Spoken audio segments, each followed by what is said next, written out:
प्राचीन समय की बात है। किसी नगर में एक विचित्र राजा रहता था।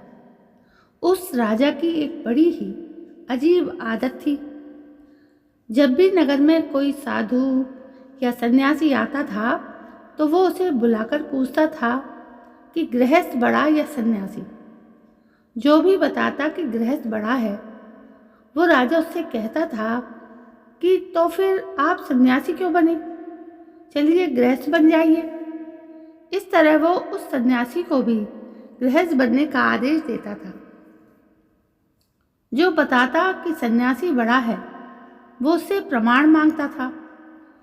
जो यदि वो प्रमाण ना दे सके तो वो उसे भी गृहस्थ बना देता था। इस तरह कई संत आए और उन्हें सन्यासी से गृहस्थ बनना पड़ा। इसी बीच एक दिन नगर में एक महात्मा का आगमन हुआ।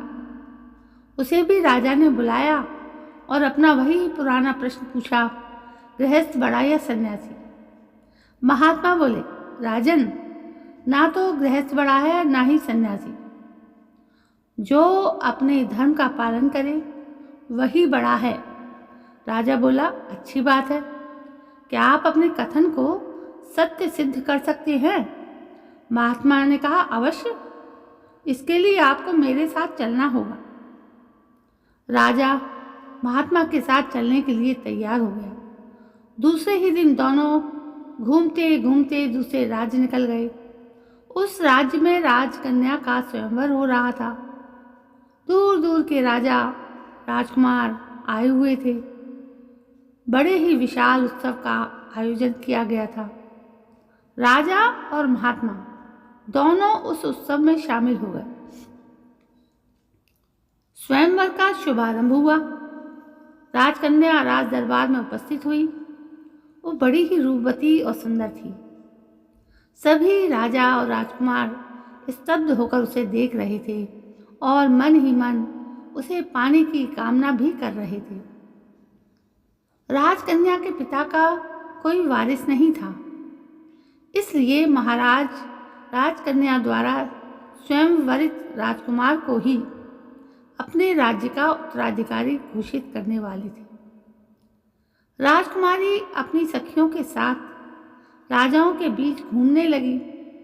वहां उपस्थित सभी राजाओं को देखने के पश्चात भी उसे कोई पसंद नहीं आया। राजा निराश होने लगे। राजकुमारी के पिता भी सोचने लगे कि स्वयंवर व्यर्थ ही जाएगा, क्योंकि राजकुमारी को तो कोई वर पसंद ही नहीं आया। तभी वहां एक तेजस्वी सन्यासी का आगमन हुआ। सूर्य के समान उसका चेहरा कांति से चमक रहा था। तभी राजकुमारी की दृष्टि उस युवा सन्यासी पर पड़ी। देखते ही राजकुमारी ने अपनी वरमाला उसके गले में पहना दी। अचानक हुए इस स्वागत से वो युवा सन्यासी अचंभित हो गया। उसने तुरंत वस्तु स्थिति को समझा और तत्क्षण उस माला को अपने गले से निकालते हुए कहा, हे देवी, क्या तुझे दिखता नहीं मैं एक सन्यासी हूँ?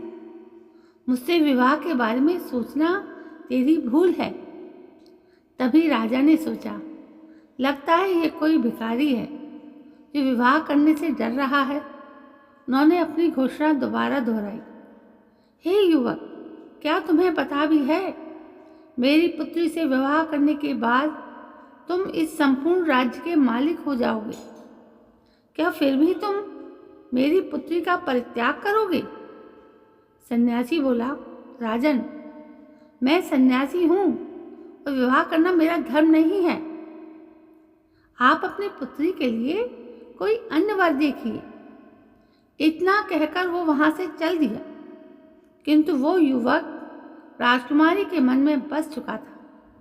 उसने भी प्रतिज्ञा की कि मैं विवाह करूंगी तो उसी से, अन्यथा अपने प्राण त्याग दूंगी।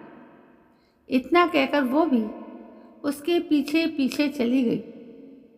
वो राजा और महात्मा जो ये वृतांत देख रहे थे, उनमें से महात्मा ने कहा, चलो हम भी उनके पीछे चलकर देखते हैं क्या परिणाम होता है।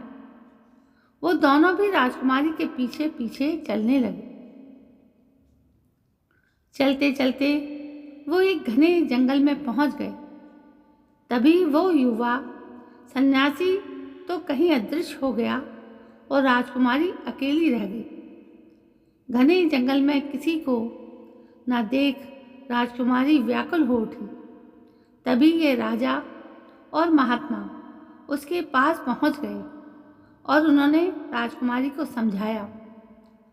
ये दोनों उसे उसके पिता के पास छोड़ने के लिए ले जाने लगे। वो जंगल से बाहर निकले ही थे कि अंधेरा हो गया। सर्दी की काली अंधियारी रात थी। भटकते भटकते ये तीनों एक गांव में पहुंच गए। ये गांव के चौपाल पर जाकर बैठ गए।